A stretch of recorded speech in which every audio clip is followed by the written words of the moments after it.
I've actually been drinking ketones for a little over 7 years, believe it or not. Just crazy. I've been doing a ketogenic diet for a little over 10, and that's where kind of my journey started. So we published studies on anything you can imagine, nutrition, supplement, exercise. Tons of studies were published and really got interested in the ketogenic diet. Not so for myself, but I had a lot of family members, and I'm sure this story is very similar to many of you. Obesity runs prevalent in my family. And I was like, you know what? Like, what if there was a chance that like, we just weren't eating right? We weren't eating well. And so I was like, you know what? We kind of stumbled across a higher fat, lower carb approach. And that kind of led us down a path of doing research on the ketogenic diet, and eventually started isolating out and saying, you know what? Maybe the benefits are driven by ketosis. Like, what if you could drink something?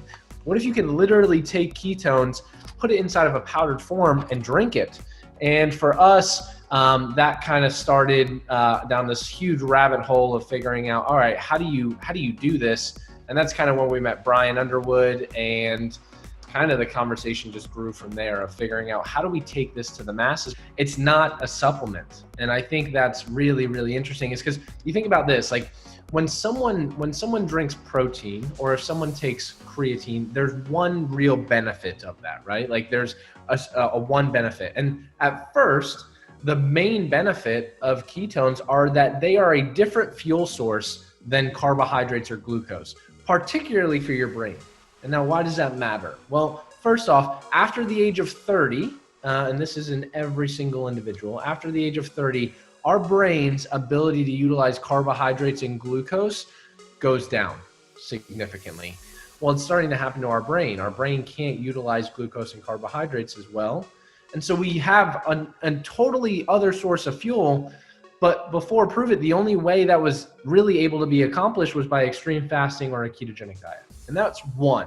And so if ketones were a supplement, they would solely be acting that way, but they're not. The other benefit that a lot of people experience, which is like me, I'm sure many of you are like this as well. If you're quarantined, I have a snack cabinet over there that if I wasn't in ketosis, I would eat all of my quarantine snacks probably within the next 3 hours. Like I would eat all of them, right? Like you get these snacks and you're like, oh, this will last me 2 months, and you end up lasting you 2 hours.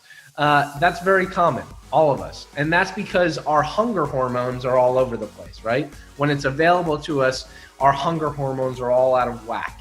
Ketones act on certain neurotransmitters in the brain that actually blunt hunger.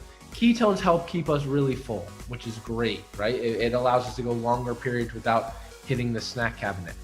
And then on top of that, so that's number two. And then another benefit that really can apply to anyone and everyone is that ketones have anti-aging properties. But the main three that can literally apply to you and every single person in your life that you know are a different, better source of fuel for the brain. It helps with appetite and hunger regulation, which those two alone apply to every single human being. And three is everyone's looking for anti-aging.